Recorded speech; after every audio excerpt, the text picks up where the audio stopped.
Hey everyone, it's Callum from Cagefront here, and we are back with another prediction and breakdown video for UFC Fight Night, Gilbert Burns versus Michael Morales. We are going from the UFC 315 pay-per-view to the damn Apex. Once again, I feel like that's just the usual at this point, going from a pay-per-view straight in to the grungy Apex. But I will say that this card is actually looking pretty decent for a fight night in that tool shed. But I will say, for the predictions, I am hoping that this is going to be better than my UFC 315 predictions, because as I am well aware, I did shit the bed on the predictions for UFC 315. But look, you win some, you lose some. I firm it 100% is literally the worst predictions I've had on this entire channel. We're usually on like a 70 to 80% win rate on the predictions, but this one, yeah, was definitely below 50. So I firm that. Yeah, definitely weren't the best picks, but this one is going to be better. So without further ado, let's get into the first fight of Yecia Pennington versus Luana Pinheiro. Now, I agree with the odds here, to be honest. A minus 400 favorite is a heavy favorite for Yecia Pennington,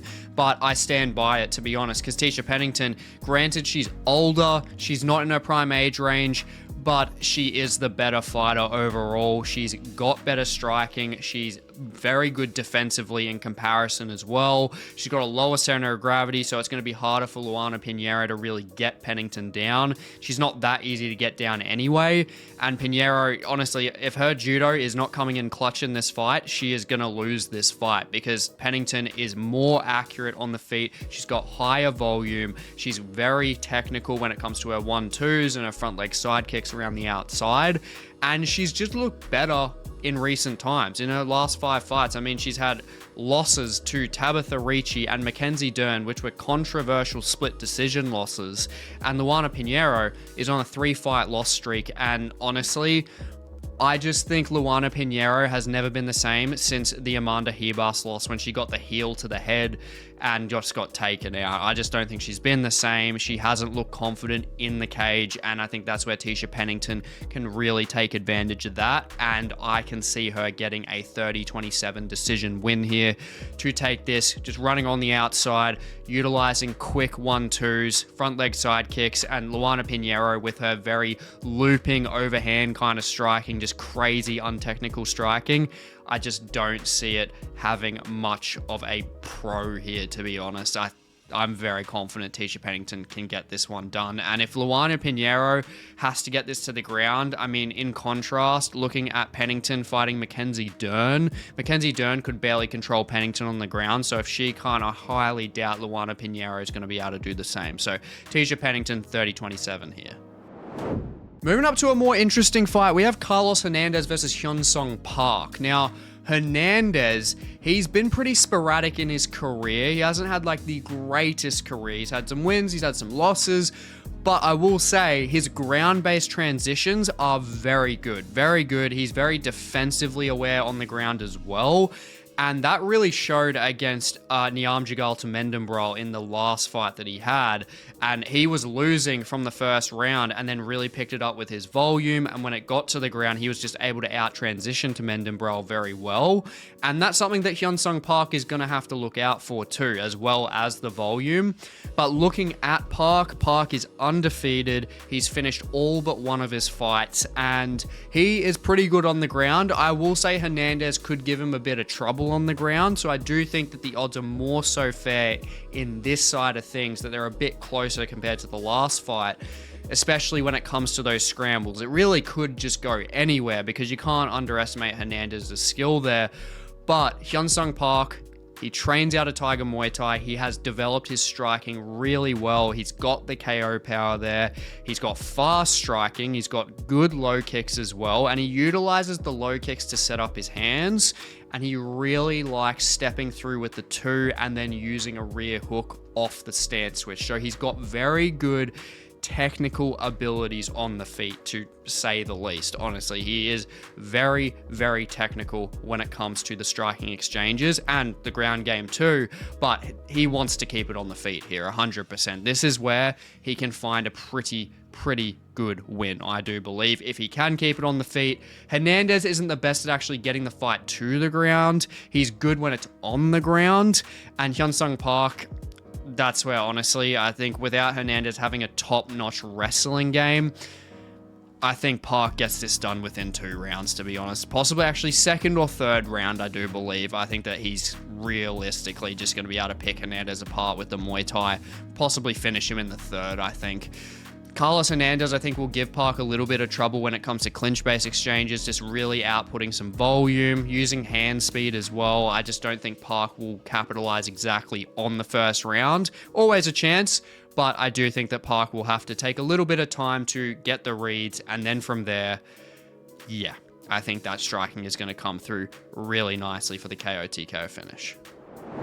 Moving on to Denise Gomes versus Elise Reed. Now, Reed, she's like not the worst fighter, that's for sure. She's actually a pretty decent fighter on the feet. She's got decent strike accuracy, statistically better than Denise Gomes as well. And she actually does have a bit of a takedown game there too. But ultimately, she's just not Denise Gomes' level. I thought this was actually kind of a strange fight to make. I thought Denise Gomes would actually be getting a top 15 fight at this point. But here we are. So when it comes to Denise Gomes, she's honestly just the more dangerous fighter overall. And especially since her fight with Eduardo Moura, with the takedown defense, she stuffed 21 takedowns in that fight. I honestly just don't think Elise Reed is going to be able to find much success in terms of taking Denise Gomes down, because Eduardo Moura is the stronger fighter and is better with her takedowns in general anyway, and Denise Gomes was having absolutely none of it. And even when it got to the ground, she still secured 5 out of 26 takedowns. Denise Gomes was so transitionally aware. Her defense was very, very good, very much improved.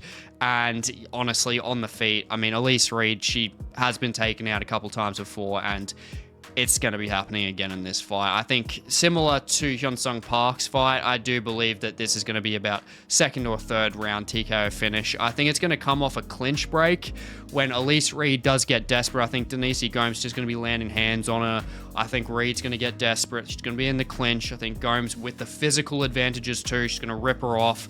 And then I think she's just going to TKO her off that clinch break, to be honest. I definitely see that happening. I think she's just going to land a really nice hook off the break and then drop her and then TKO ground and pound. And I think she's just going to win this fight pretty convincingly, to be honest.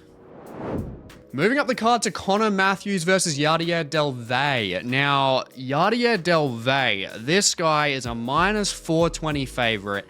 And I 100% agree with it, to be honest. He looked really good on his Dana White's Contender Series fight against Montero, which was an absolutely insane fight. It was awesome. I highly recommend you guys watch it. But he showed a lot of good positives in that fight. He's got really strong leg kicks. He's got really fast hands. He's strong in the clinch. And he's just very explosive as well. And Conor Matheus overall is a bit more experienced with higher level pedigree, but he's honestly, I just don't believe he's UFC caliber. Not for me to say, but in comparison, I just don't think he is. And Del Valle, honestly, I think he's going to be able to break through that karate style very easily of Conor Matheus. He's going to barrage him, and then I think he's just going to dominate him in that shorter range. Del Valle definitely does have holes there that were exposed in the Montero fight. His strike defense isn't the best, and we don't know the full extent of his actual ground game. I mean, he's got brutal ground and pound, but I'm more so talking about the submission-based game, where Conor Matheus, that is his best chance to win this fight. If Del Valle gets really hyper-aggressive, does tend to gas himself out within that fight, which he did a little bit towards the end, but he had so much output in that fight. Ridiculous strike average. It was 7 significant strikes landing per minute. It was something ridiculous. So it's going to take that to really tire Del Valle out, and I don't think that's going to happen against Conor Matheus. I don't think Conor Matheus is going to be able to last that long, to be honest. Matheus does need to have this on the ground into Hunter submission, because otherwise, unless Del Valle makes an extremely bad mistake with his strike defense, I think he is going to be taking Conor Matheus out pretty brutally in this fight. I think within the 1st to the 2nd round, unless Matheus jumps a ghillie, I think it's it. I think Del Valle is just going to pressure him hard and just knock him out with the boxing against the cage. Moving up the card to Tainara Lisboa versus Luana Santos. Now, this is where we're getting into the range where the fights are definitely getting more difficult to predict. As you can see, the odds are very tight in this fight, and that is 100% fair enough because there are a lot of moving variables in this fight that makes it so difficult to predict. Because we've got Luana Santos, who's moving up to bantamweight after losing to Casey O'Neill at UFC 305, but she's looked very active. I mean, she's been very active and she has looked pretty decent overall, except for that Casey O'Neill fight. And then we've got Tainara Lisboa, who's in her natural weight class. She is a bit of a bigger fighter, but aside from it being her natural weight class, she's been out for almost 2 years after getting a knee surgery and rehabbing that knee surgery as well. So from that knee surgery. So there's definitely different variables here. And Tainara Lisboa, ultimately before that knee surgery, which is super unfortunate, she's on a 5-fight win streak and she was looking very, very good, I will say. And the biggest thing that I really like about Lisboa is the timing on her strikes. She's very good at timing, at counter-striking realistically. When Oliveira, when she was fighting her in her last fight, when she tried to advance, Tainara would just stick the jab, stick the two, and it was really, really frustrating Oliveira in that fight. And that's just really down to that Muay Thai that she has. She's very, very good at forward pressuring effectively, cutting off the cage very well as well. And she does have a pretty decent ground game as well, especially with her control-based game. And she is ultimately the more well-rounded here. But when we look at Luana Santos, on the feet, she's got a stronger output. She's more wild. She's pretty hectic on the feet.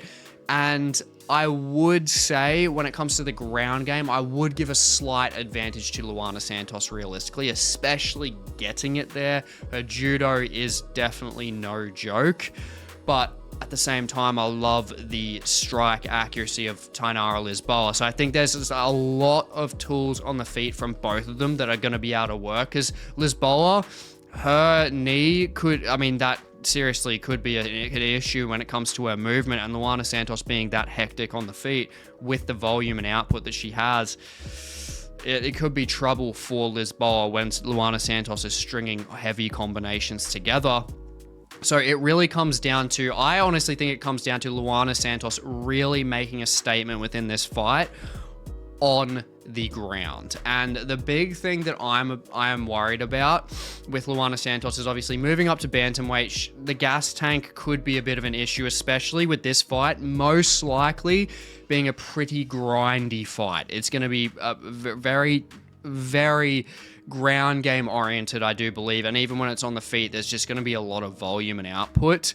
So this is where it's extremely close. I honestly don't think there's a wrong or right answer here, but I'm just not going to ignore the activity, and I'm going to go with Luana Santos by a split decision. I think that she's just going to be able to put a bit more work in the first and second round. And then I think Lisboa, I think she's realistically going to put that work in more and win the third round. And I think the second round is just going to be a swing, to be honest. And it's just going to come down to volume versus accuracy and ground game, basically control ultimately overall with that striking on top of it. And I think the control will honestly be a bit more in Luana Santos's favor to just edge the split decision win in this one. Do not bet on this one.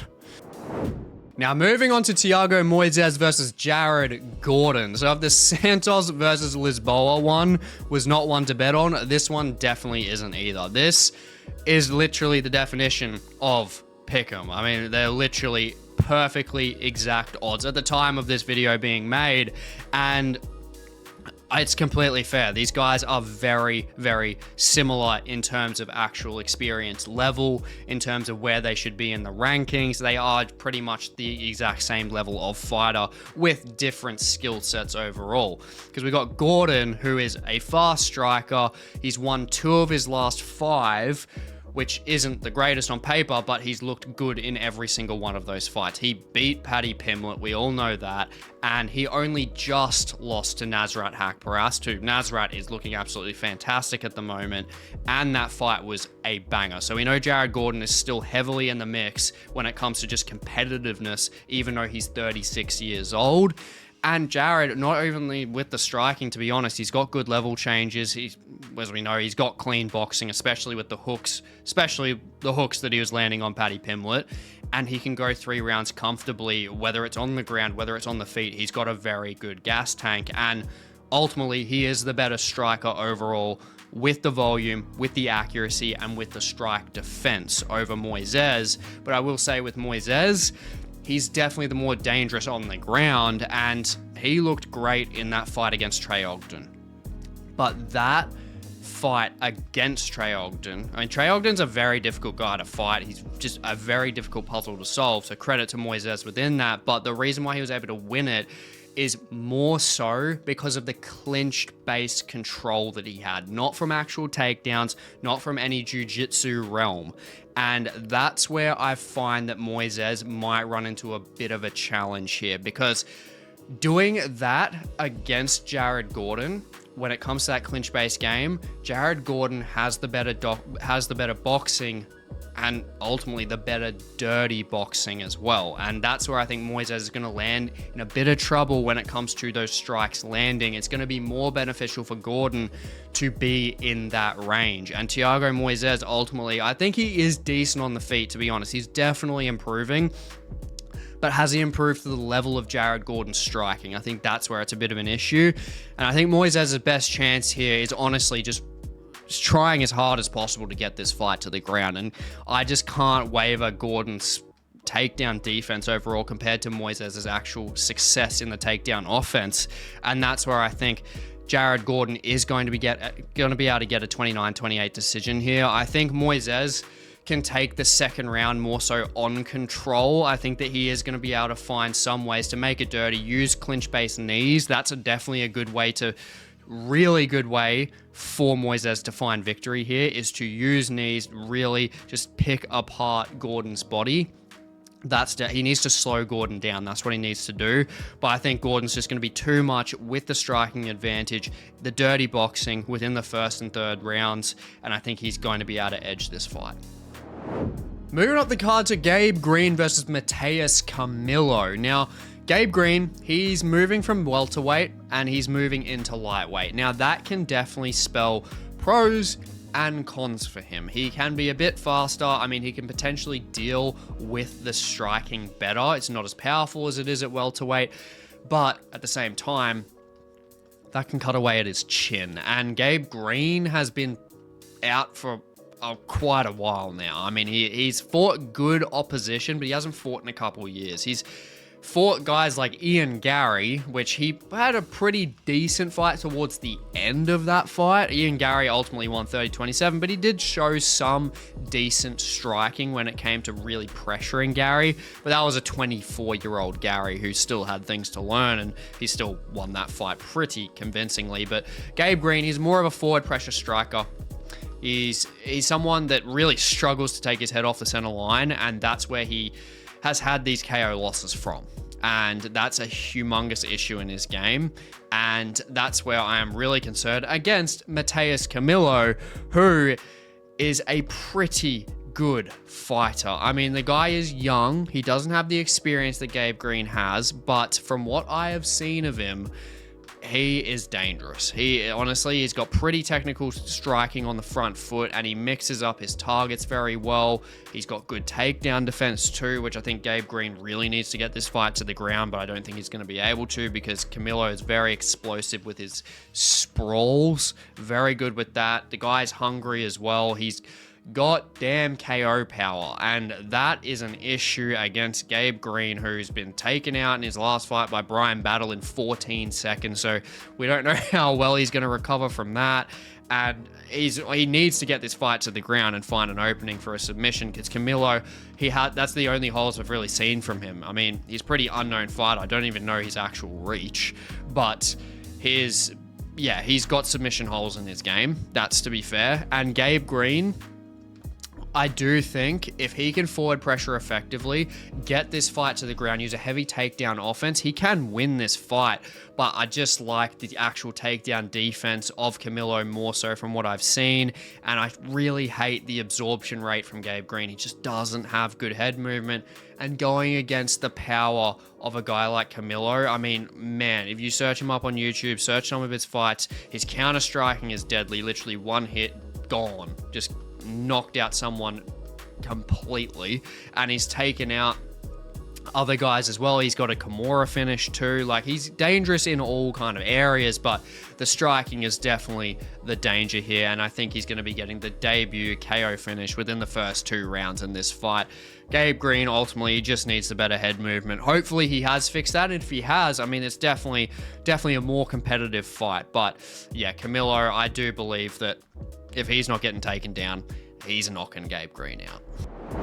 Now, moving up the card to Julian Erosa, Juicy J versus Melquizael Costa. This is a bloody tough fight to predict. Honestly, I took ages to really try and find who was actually going to win this fight, and yeah, this is not one for the bet slips at all, because both stylistically are very tricky, especially fighting each other, and both of them are looking great at the moment. Both of them are on 3-fight win streaks. Melky, since he lost brutally to Steve Garcia, has been on a 3-fight win streak, 3-fight finish streak, and then Erosa as well on a 3-fight win streak as well since his Padilla loss. So both of them have the same amount of momentum and are super dangerous on the ground, but I've always got to give that advantage to Juicy J. Juicy J, with his grappling, what he did to C-Rod with the guillotine, I mean, the guy is a freak of nature. He is dangerous on the ground, and there are levels, and Costa, I just don't believe is Erosa's level when it comes to that. And on the feet, Erosa is better when it comes to the output overall. He lands at about 6 strikes per minute on average, and then Costa half that at 3. But Costa has better strike accuracy overall, and I hate to pick in this fight, but I've got to take Melquizael Costa by a KO in this fight. Julian Erosa is dangerous on the feet. He's dangerous on the ground, but the guy's chin is bad. I mean, he honestly, one good shot and it gets taken out. And Melquizael Costa, if he has any brain cells in this fight, he knows that going to the ground with Julian Erosa is a terrible idea. I mean, Melky needs to get aggressive in this fight, be on the front foot, and if he can really press the action on the front foot, he can take Julian Erosa out. And he's got the aggressiveness within the striking to do that. I think that he can outwork the jab of Erosa and find the mark, and ultimately that's why it's a nightmare to pick this, and I think the odds should be way closer than this. Erosa, if it does go to the ground, and if I see this on the ground, I'm saying Erosa will win this fight. He will. I strongly believe that. I mean, Costa is good transitionally with his submission defense, but he's not perfect enough against Julian Erosa. If Erosa can submit C-Rod, then he could submit Melquizael Costa. I'm very confident in that, but yeah, I just don't like the striking battle there for Erosa overall in comparison to what Costa can bring and the chin of Erosa overall. But yeah, very dangerous fight. Honestly, Erosa could definitely win this by submission if it does get there, but I think we could look at the first, second round. I think Costa could get a pretty aggressive finish within that, but yeah, definitely not one for the bet slip. Moving up the card to Dustin Stoltzfus versus Nursulton Ruziboev. Stoltzfus, the guy is like, he's decent, but I just don't like this fight for him, to be honest. Like, he's decent on a linear axis. He's pretty good with his striking, his straight strikes overall. But I'm sorry, like a middleweight Nursulton Ruziboev is just way too dangerous. Stoltzfus just doesn't have the explosivity to overwhelm Nursulton. He doesn't have the real takedown offense to just drown out Ruziboev on the ground. And he doesn't have the full-on physical presence like a Joaquin Buckley. And Ruziboev isn't literally draining himself to death to get down to welterweight. And I think Ruziboev should never go down to welterweight again. It's just, I think it's a pointless move and it's just ruining his career. If he stays at middleweight, Nursulton Ruziboev is a contender at middleweight. He is dangerous. I mean, he's got the KO power. He generates it so well at middleweight. He hasn't had any real issues there as well. And we know he's a finishing freak. And I think with the boxing, just overall hand speed, realistically, of Ruziboev, the check straights as well that he has, the straight shots that he has when the opposition is coming forward against him. I mean, we saw what happened to Bruno Ferreira. I think the exact same thing could honestly happen to Dustin Stoltzfus in this fight. Yeah. I think Ruziboev is getting the KO TKO finish in rounds 1 or 2 in this one. If he's staying at middleweight, he's a problem. Moving up the card to Sodiq Yusuff versus Myron Santos. Now, this is a tricky fight as it is, but both of these guys are moving from featherweight up to lightweight, which I'm not too sure what the reasonings are behind this. I'm not sure if it's because it is short notice or something like that, or if they've just both agreed to it for some reason. I'm not too sure what's been disclosed, but it definitely does bring some interesting dynamics to the fight, I will say. I mean, Myron Santos, mentally, regardless of what division this is, it's going to be interesting for him because he's coming off a win against Francis Marshall that was so badly a robbery that he admitted that Francis Marshall won that fight at UFC 313. So it's going to be interesting to see how he comes back from that. But then we've got Sodiq Yusuff as well, coming back after a year after getting chinned by Diego Lopez badly in UFC 300. So there's definitely some mental warfare for both of these guys in their own rights. And with both of them moving up to lightweight, I think I like that more for Yusuff, to be honest, because Yusuff, he's the stronger guy. He's got more experience on his side overall. And even though he's coming off back-to-back losses, it's against very strong opposition in Edson Barboza and, of course, Diego Lopez, who's a title challenger. And ultimately, the experience just isn't comparable. But what I will say is if he allows Santos to be at that kickboxing range, I think Myron Santos will be able to take Sodiq Yusuff out. So he needs to make sure that he is making this dirty, making this gritty, using his strength in the clinch-based exchanges, utilizing boxing range, or taking this fight to the ground. And ultimately, that's where I think the clinch work and the actual physicality upper weight class will be able to grind out a 29-28 decision here. I'm not super confident on this. I mean, he is the underdog in this, and he is my upset here. But Myron Santos, if he can't get off that striking in the first round and take Yusuff out, I think Yusuff's got the experience, got the strength, and he's got the close quarter advantage here to really drown out Santos, kind of similar to what Francis Marshall did. And I think Sodiq can overpower him in the clinch. But yeah, if Myron Santos is having that range and allowed that range, Santos will chin Sodiq Yusuff. I'm pretty confident about that. But Sodiq, I think he's got more ways to win, to just narrowly take this fight over Myron Santos. Now, moving up to the co-main event between Rodolfo Bellato versus Paul Craig. Paul Craig is heading back up to light heavyweight. And is that a good move? Honestly, I don't know, to be honest. I mean, look, probably with how badly he's been struggling at middleweight, you just can't deal with the strike speed. His chin's not handling it, especially against KO Baralho, who just destroyed him. And honestly, moving up, I just don't think it's realistically that much better. I mean, worse competition up at light heavyweight at the moment for him, to be honest. But I just don't think his chin's just going to fare it at all. I mean, I think the damage is done no matter what division it is. He's 37 years old. And I will say, I don't think he should be this heavy of an underdog. I mean, I know people are going to be putting money on Paul Craig for a submission. And honestly, it might be worth a sprinkle. But, you know, because Bellato, I will say Bellato, oh gosh. I think Bellato, against anyone in the top 15, I think he gets absolutely minced. I think he gets minced by anyone. His movement's not good. Like, his strike defense is poor. He doesn't have the greatest ground game, to be honest. He's just a very stiff fighter. Like, he doesn't look that incredible. And this fight, I mean, he needs to make sure he wins this fight. And can he? I do believe he can. He's got KO power. Just do know that. He's got KO power, and he is durable as well. Like, he's got a chin, I will say. Like, he's got heart. Like, you got to give him that. And he's got triple the strike output. And he's more accurate. And he's physically stronger than Paul Craig as well.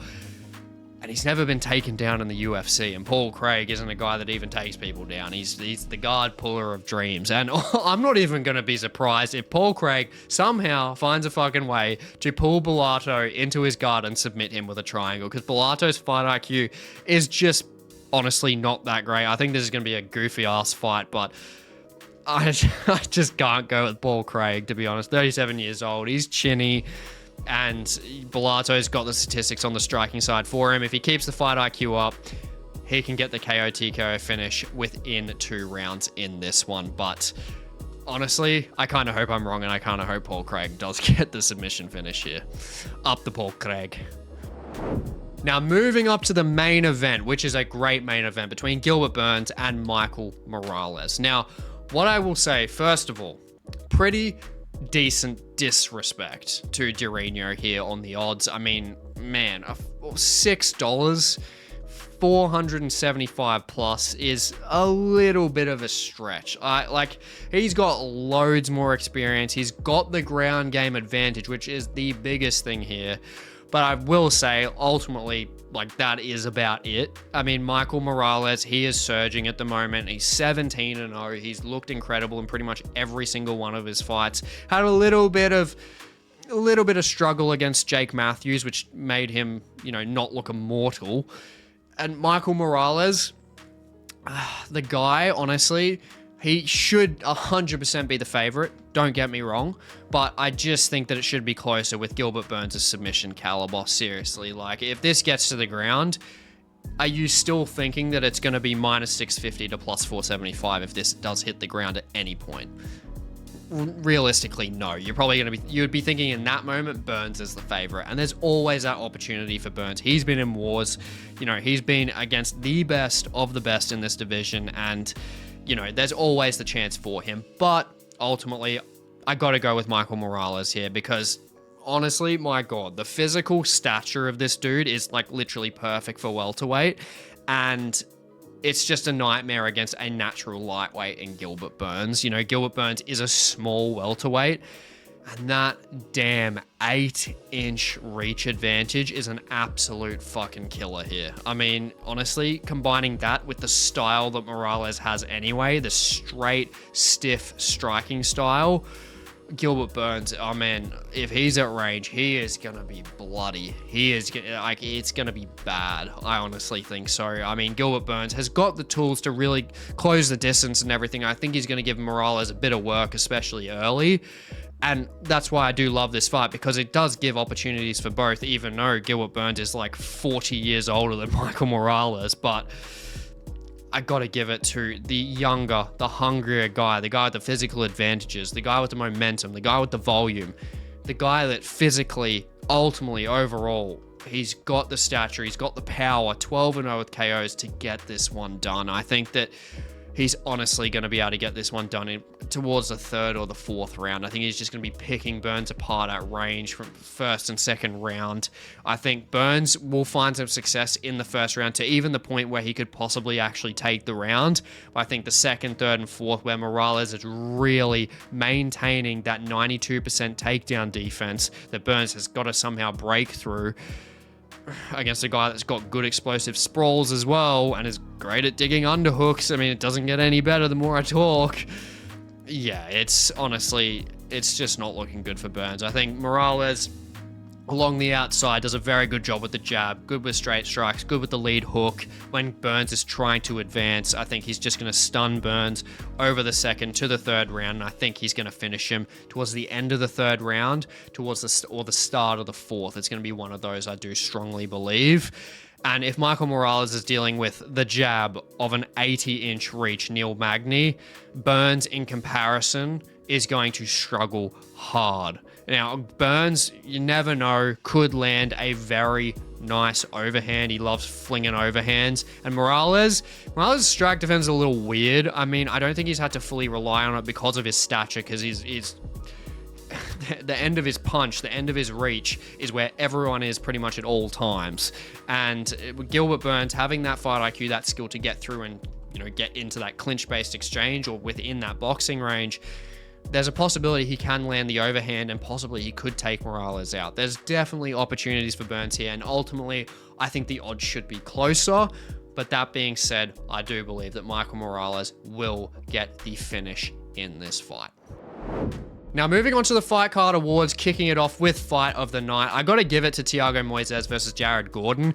I think that this is just such a close fight. Both of them definitely have pros within their own rights, but they're both very much like good in each other's rights too. Like Jared Gordon is just no slouch on the ground, and Thiago Moises has seriously improved his striking as well. So I think we're in for a very good fight there. And even though I think Jared Gordon's going to take it, it's going nowhere near a bet slip, that's for sure. Now, finish of the night, I got to trust Nursulton Ruziboev at middleweight, honestly. Like, the guy is just built for that division. 6'5", belongs in middleweight or up. Do not be going to welterweight, honestly. And Ruziboev in middleweight, he's just looked great. He has looked great. That is his division. And Stoltzfus is going to succumb to a pretty nice KO in this card. Now, moving on to performance of the night, I got to give it to Michael Morales. Obviously, if it is going to be going his way, if he can avoid the overhands, if he can make sure that that takedown defense stays true, stay on around the outside, just utilizing stiff jab, stiff two, really nice lead hooks when Gilbert Burns comes in and tries to exchange. I think if he's doing that, Gilbert Burns is just going to have a nightmare of a fight, realistically. Now, upset of the night, I mean, the one upset that I really got is Sodiq Yusuff. I think Sodiq Yusuff going up to lightweight with the experience that he's got, with the clinch-based exchanges and the strength, I do believe if he can cut off Myron Santos like that, especially surviving the first round, if he can get through to the second and the third, then that's where I think he's going to have a pretty good performance and get back on track. Now, fighter to watch, I got to give it to Yadier against Conor Matheus. I think this guy is going to have a really nice performance. He's just too aggressive, too strong. He's got the boxing there. He's definitely an entertaining fighter, and you guys are going to see that if you haven't seen his Dana White's Contender Series fight. I think he is honestly a very fun fighter to watch. And yeah, Conor Matheus is probably going to be in for a harsh one.